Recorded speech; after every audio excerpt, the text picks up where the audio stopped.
ഹരേ കൃഷ്ണ. ഇനി നമുക്ക് 25-ാമത്തെയും 26-ാമത്തെയും ശ്ലോകം നോക്കാം. ഇനി അങ്ങോട്ടുള്ള ശ്ലോകങ്ങൾ സൂതന് ശ്രീ ശൗനക മഹർഷിയൊക്കെ കഥ തുടരുന്നതായിട്ടാണ് ഇനി അങ്ങോട്ടുള്ള 25 മുതലുള്ള ശ്ലോകങ്ങൾ നമുക്ക് കാണാം, 34 വരെയുള്ളത്. അതിനുശേഷമേ നാരദ മഹർഷി ഇനി എന്താണ് പറയുന്നത് ആ ഒരു സംവാദം വരുന്നുള്ളൂ. 25-ാമത്തെ ശ്ലോകം നമുക്ക് ആദ്യ ശ്ലോകം നോക്കാം. സൂത ഉവാച തസ്യാവചഃ സമാകർണ്യ കാരുണ്യം നാരദോ ഗതഃ തയോർബോധനമാരേഭേ കരാഗ്രേണ വിമർദയൻ. നമുക്കതിലെ പദങ്ങളുടെ അർത്ഥം നോക്കാം.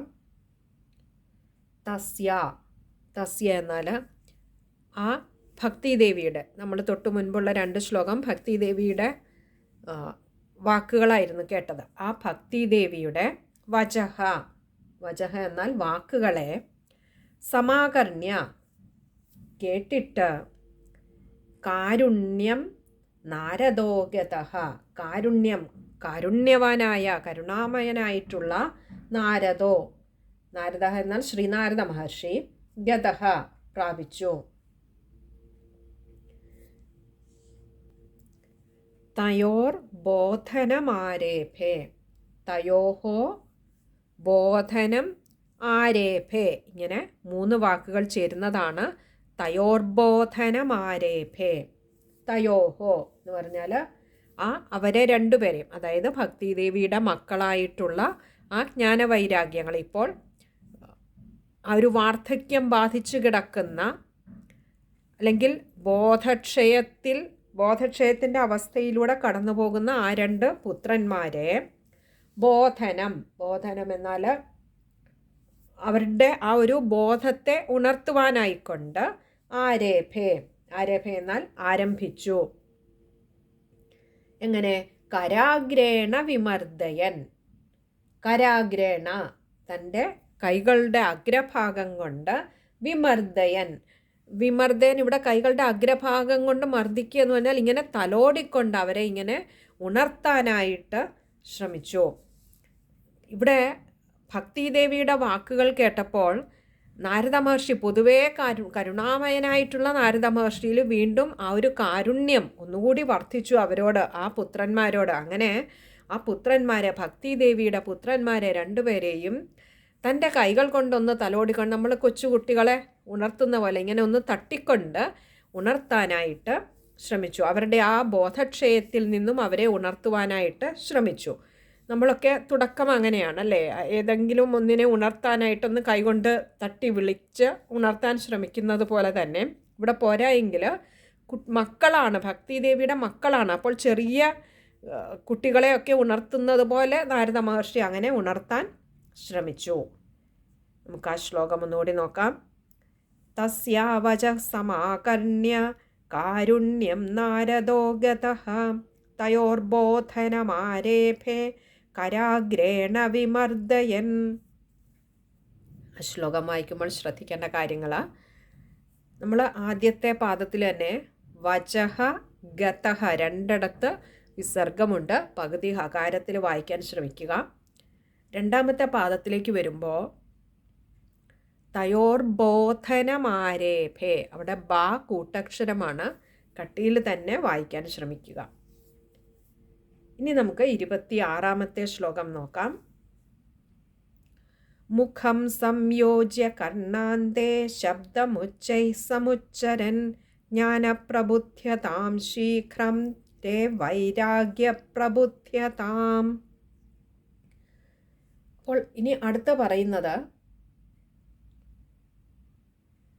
ആദ്യം കൈകൊണ്ട് തട്ടി ഉണർത്താൻ ശ്രമിച്ചു, എഴുന്നേൽക്കുന്നില്ല എന്ന് കണ്ടപ്പോൾ, ഉണരുന്നില്ല എന്ന് കണ്ടപ്പോൾ നാരദ മഹർഷി അടുത്തത് എന്താണ് ചെയ്തത് എന്നാണ് പറയുന്നത്. തൻ്റെ മുഖത്തെ ശ്രീ നാരദ മഹർഷി തൻ്റെ മുഖത്തെ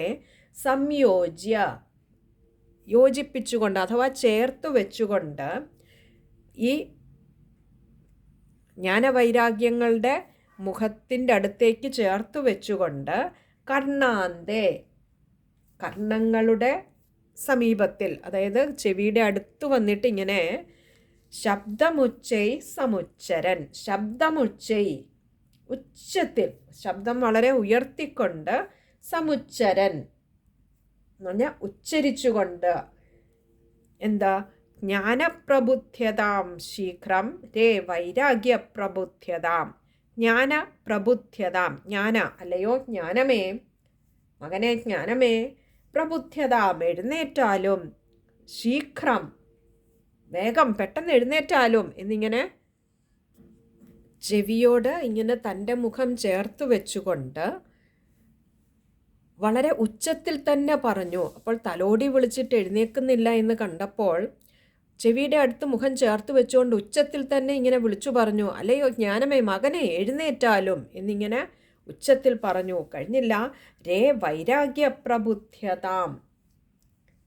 ഇവിടെ രേ എന്നതുകൊണ്ട് ഉദ്ദേശിക്കുന്നത് ആ ഒരു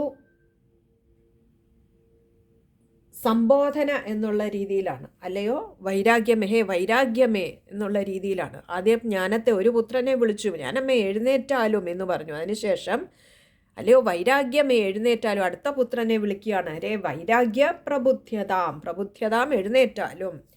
അപ്പോൾ നമ്മളെപ്പോലെ തന്നെ സാധാരണ കുഞ്ഞുങ്ങളെ ഉണർത്തുന്നത് പോലെ തന്നെ ആദ്യം കൈകൊണ്ട് തലോടി നോക്കി, അതിനുശേഷം ചെവിയുടെ അടുത്തേക്ക് മുഖം ചേർത്ത് വെച്ച് ചെവിയിൽ ഉറക്ക വിളിച്ചു പറഞ്ഞു, അല്ലയോ ജ്ഞാനമേ എഴുന്നേറ്റാലും, പെട്ടെന്ന് എഴുന്നേറ്റാലും എന്നാണ് പറഞ്ഞത്. ശീഘ്രം പെട്ടെന്ന് എഴുന്നേറ്റാലും. അത് കഴിഞ്ഞ് വൈരാഗ്യത്തോട് പറഞ്ഞു, അല്ലയോ വൈരാഗ്യമേ, പെട്ടെന്ന് എഴുന്നേറ്റാലും.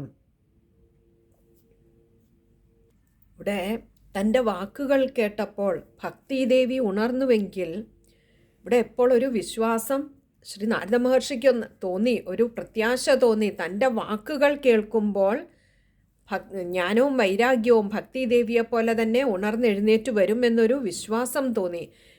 അതുകൊണ്ടാണ് ചെവിയുടെ അടുത്ത് വന്ന് ഉറക്ക വിളിച്ചു പറഞ്ഞു. എന്താ പറഞ്ഞത്? അതുകൊണ്ടാണ് ഉച്ചത്തിൽ എന്ന് എടുത്തു പറഞ്ഞത്. ഉച്ചത്തിൽ വിളിച്ചു, അല്ലയോ ജ്ഞാനമേ എഴുന്നേറ്റാലും, അല്ലയോ വൈരാഗ്യമേ പെട്ടെന്ന് എഴുന്നേറ്റാലും എന്നിങ്ങനെ ഉറക്ക വിളിച്ചു പറഞ്ഞു. മഹാത്മാക്കളുടെ വാക്കുകൾ കാതിൽ വീണാൽ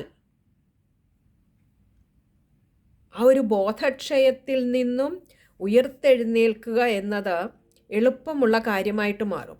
ഇവിടെ ആ വാക്കുകൾ ഭക്തിദേവി, ഉണർന്നിരുന്ന ഭക്തിദേവിയുടെ കാതുകളിൽ വീണപ്പോൾ ഭക്തിദേവി പെട്ടെന്ന് പുഷ്ടിപ്പെട്ടതുപോലെ ജ്ഞാനവൈരാഗ്യങ്ങളുടെ കാതുകളിലേക്ക് നേരിട്ട ആ മൊഴികളെ, തിരുമൊഴികളെ അങ്ങോട്ട് കടത്തിവിടുകയായിരുന്നു നാരദ മഹർഷി ചെയ്തത്.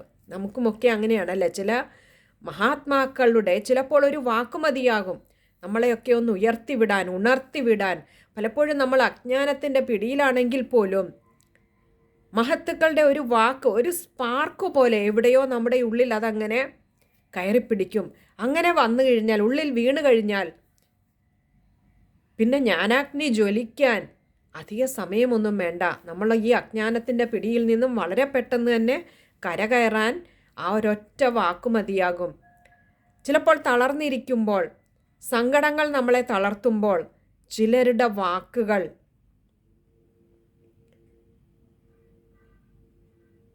നമ്മളെ വല്ലാതെ ആ സങ്കടത്തിൽ നിന്നും കരകയറാൻ ഉപകരിക്കാറുണ്ട്. ചിലപ്പോൾ ചില സാഹചര്യങ്ങൾ നമുക്ക് തോന്നാം നമ്മളത് ചെയ്യേണ്ടിയിരുന്നില്ല, പറയേണ്ടിയിരുന്നില്ല എന്ന് തോന്നുന്ന ഒരു സാഹചര്യത്തിൽ പലപ്പോഴും നമ്മളെ നടന്ന സംഭവത്തേക്കാൾ നമ്മുടെ കുറ്റബോധമായിരിക്കാം, വേണ്ടിയിരുന്നില്ല, ചെയ്യേണ്ടിയിരുന്നില്ല എന്നുള്ളൊരു കുറ്റബോധമായിരിക്കും പലപ്പോഴും നമ്മളെ തളർത്തുന്നത്.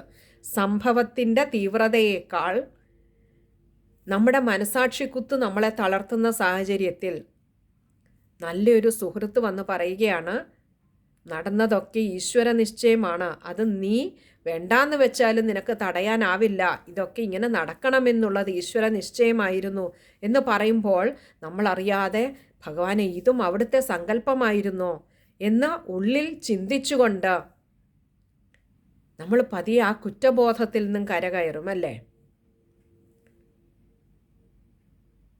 നമുക്ക് രാമായണത്തിൽ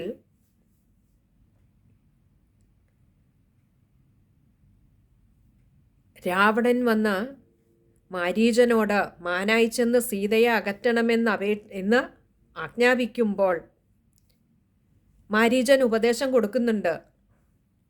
ഇത് സാക്ഷാൽ നാരായണനാണ് ശ്രീരാമചന്ദ്ര ഭഗവാനായി വന്നിരിക്കുന്നത്. അതുകൊണ്ട് അങ്ങ് അവിവേകം കാണിക്കരുത്. അങ്ങേക്ക് ഇങ്ങനെ ഒരു ദുർബുദ്ധി തോന്നിച്ചു തന്നത് ആരായാലും അങ്ങയുടെ ശത്രുവാണ്. അതുകൊണ്ട് സീതാദേവിയെ തിരിച്ചേൽപ്പിച്ച് മാപ്പപേക്ഷിക്കുക.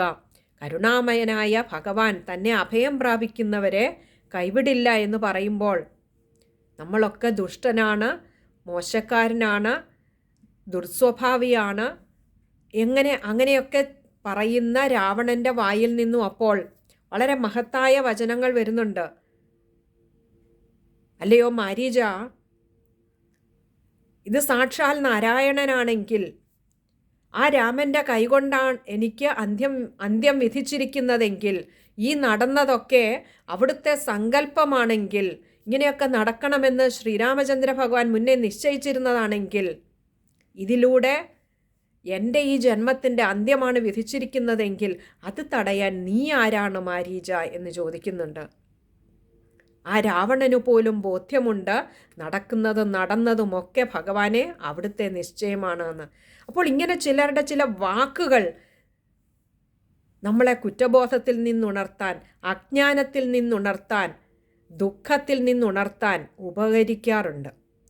എപ്പോഴും മഹാത്മാക്കളുടെ വാക്കുകൾക്ക് ആ ഒരു പ്രത്യേക എനർജി, ഒരു ശക്തി, നമ്മളെ കൈപിടിച്ച് കരകയറ്റാനുള്ളൊരു ശക്തി ഉണ്ടാവും.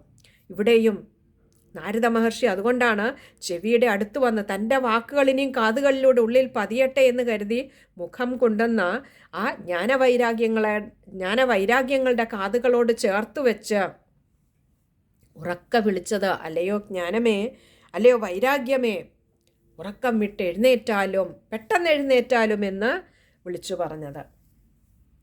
ഇനി നമുക്ക് ആ ശ്ലോകം ഒന്നുകൂടി നോക്കാം. മുഖം സംയോജ്യ കർണാന്തേ ശബ്ദമുച്ചൈ സമുച്ചരൻ ജ്ഞാനപ്രബുദ്ധ്യതാം ശീഘ്രം രേ വൈരാഗ്യപ്രബുദ്ധ്യതാം. ഇനി ആ ശ്ലോകം വായിക്കുമ്പോൾ ശ്രദ്ധിക്കേണ്ട കാര്യങ്ങൾ: ആദ്യത്തെ പാദത്തിൽ ശബ്ദമുച്ചൈ, അവിടെ ഒരു വിസർഗമുണ്ട്, പകുതി ഹകാരത്തിൽ നിർത്തുക. ബാക്കിയുള്ള വാക്കുകളൊക്കെ ഇതിൽ എളുപ്പമുള്ള വാക്കുകളാണ്, വായിക്കാൻ ബുദ്ധിമുട്ട് വരില്ല എന്ന് കരുതുന്നു. അപ്പോൾ ഈ രണ്ട് ശ്ലോകങ്ങളിലായിട്ട് നമ്മളുമൊക്കെ ചെയ്യാവുന്ന ആ അടിസ്ഥാനപരമായിട്ടുള്ള പ്രാഥമികമായിട്ടുള്ള കാര്യങ്ങളാണ് ഈ രണ്ട് ശ്ലോകങ്ങളിലായിട്ട് നാരദ മഹർഷി ചെയ്ത്. ആദ്യം തട്ടി ഉണർത്താൻ നോക്കി, അതിനുശേഷം ചെവിയുടെ അടുത്ത് വന്നിട്ട് ഉറക്ക വിളിക്കാൻ ശ്രമിച്ചു അല്ലേ. ഇനിയുള്ളതിൽ കുറച്ചുകൂടി ഒരു പടിയും കൂടി കടന്ന്, കാരണം തൻ്റെ മുന്നിൽ കിടക്കുന്ന ആ ജ്ഞാനവൈരാഗ്യങ്ങളെ ഉണർത്താൻ വേണ്ട അടുത്ത നീക്കത്തിലേക്കാണ് കടക്കുന്നത്. നമുക്കത് അടുത്ത സത്സംഗിൽ കേൾക്കാം. ഹരേ കൃഷ്ണ.